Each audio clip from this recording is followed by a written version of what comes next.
Tumaroddahuma, kemudian Nabi mengembalikan kedua telapak tangannya ilal makanil ladzi bada'a minhu, ke tempat semula memulainya. Jadi balik lagi ke sini, ya. Kemudian dalam hadis riwayat Imam Abu Dawud, lalu kemudian tsumma adkhala, lalu Nabi memasukkan isbi'ahi sab'atain fi udunaihi, Nabi memasukkan jari telunjuknya fi udunaihi, ke dalam telinganya, wa masahabi ibhamaihi, dan Nabi mengusap dengan kedua ibu jari tangannya dhahira udunaihi, yakni bagian punggung telinganya. Dhahira udunaihi itu masatan wahidatan, satu kali usapan. Sedih banyak, Pak. Jadi saya ulangi, disimpan kedua telapak tangan di sini, Pak. Lalu ditarik ke belakang sampai ke tengkuk, awas, tengkuk sini. Kemudian dibalikin lagi ke depan, ya, sampai sini. Baru kemudian telunjuk masuk sini, ya.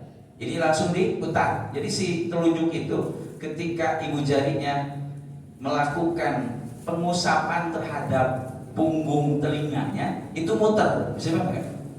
Si jari telunjuk muter, tuh. Jadi tidak ngikutin ini gerakan ini. Bisa nggak?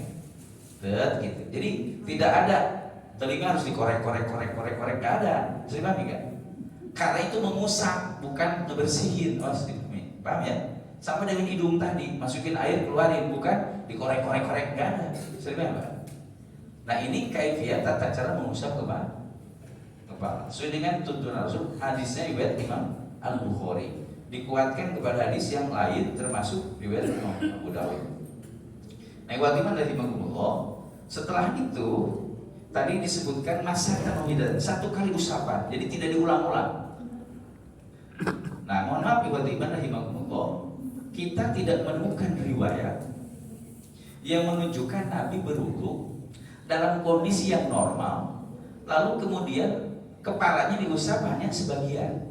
Dalam kondisi normal, saya ulangi, dalam kondisi normal kita tidak menemukan riwayat bahwa Nabi mengusap kepalanya sebagian dalam kondisi normal. Paham? Yang kita temukan adalah ada keterangan Nabi mengusap sebagian kepalanya itu, tapi di kondisi tertentu. Bisa dipahami, Pak? Hadisnya nanti muttafaq alaih tentang Nabi mengusap ibadah iman, yakni imamah. Ketika Nabi memakai penutup kepala yang tidak mudah untuk dipasang, bisa dipahami? Penutup kepala yang tidak mudah dipasang disebutnya imamah, sorban. Tapi yang masangnya pun lama, bisa dipahami? Wah, gitu, belit banget. Nah itu Nabi pernah beliau ketika beliau bepergian, lalu kemudian itu mengusap kepalanya itu hanya bagian atasnya aja, bisa dipahami? Dan telinganya nggak disapu, paham maksudnya? Itu disebutnya adalah kaifiat khusus, paham? Kaifiat wudu khusus karena ada sebab.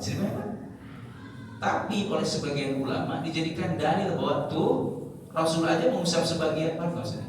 Itu dalilnya tuh, Pak. Jadi kalau ditanya dalilnya mana mengusap sebagian, para ulama sekelas, maaf ya, ulama yang 4 itu bukan tidak menggunakan dalil, pakai hadis. Nah mereka justru menjadikan hadis itu sebagai petunjuk, tuh Nabi aja sebagian, tuh sah gitu. Sementara ulama lain justru menjelaskan bahwa itu kaifiat khusus. Kalau kaifiat khusus maka berarti khusus sesuai dengan sebabnya, tidak boleh digunakan pada kondisi normal. Jadi apa? Termasuk nanti ketika membasuh kaki ada khusus, yakni mengusap khuf, bukan dicuci awas, tapi diusap cara wudhunya, Pak. Bisa dipahami kan? Nah itu juga yang digunakan nanti oleh orang Syiah. Jadi orang Syiah itu, Pak, kalau berwudu mereka kakinya diusap, paham nggak? Bukan diguyur seperti hadis nanti yang disebutkan, Pak. Nah mereka menggunakan dalilnya itu adalah mengusap khuf, karena hadis yang mengusap khuf dari sahabat Ali bin Abi Thalib. Bisa dipahami, Pak? Orang Syiah itu kan sangat mengkultuskan Ali bin Abi Thalib. Nah hadis-hadis dari Ali bin Abi Thalib dijadikan sebagai rujukan ibadah iman. Yang lainnya ditolak. Nah hadis yang mengusap kasut atau khuf, yang disebut khuf itu adalah sepatu atau alas kaki yang menutup mata kaki. Ya. Jadi kalau bahasa PDL, PDH kalau di angkatan Bapak itu disebutnya khuf. Jadi kalau Bapak pakai sepatunya sepatu kayak biasa itu bukan disebut khuf disebutnya. Jadi yang disebut khuf adalah sepatu atau alas yang menutup mata kaki. Nah, Nabi pernah mengusap itu. Nanti di bab lain ya. Ini sebagai bocoran aja bahwa itu kondisi khusus, paham Pak? Nah, yang dijelaskan oleh saya tadi, dijelaskan sahabat tentang wudu Rasul itu kondisi normal, bahwa Nabi melakukan yang mengusap kepala seluruhnya, bukan sebagian, apalagi cuma satu rambut misalnya Pak. Nah, tapi kenapa ada yang berpendapat begitu? Nah, kita akan bahas nanti di pembahasan tentang perbedaan para ulama soal mengusap kepala. Yang saya sampaikan dulu adalah yang tidak ada perbedaan. Jadi para ulama sekelas ulama yang 4 pun tidak ada perbedaan soal hadis mengusap kepala seluruhnya. Misalnya nanti komentar Imam Syafi'i rahimahullah, beliau berkomentar bahwa mengusap kepala seluruhnya itu lebih utama, kata beliau. Cuma kalau sebagian pun boleh sah, kata beliau. Paham maksudnya?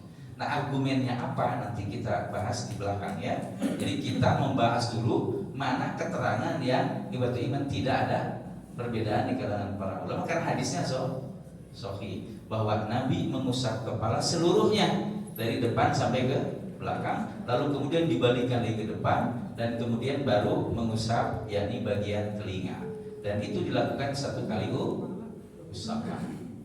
Sudah Isya? Sudah Isya ya? Baik, karena waktu sudah Isya, jadi baru sampai situ ibadah iman, belum prakteknya, baru teorinya saja dengan dalil. Ada yang paling pokok adalah ilmunya dulu Pak ya.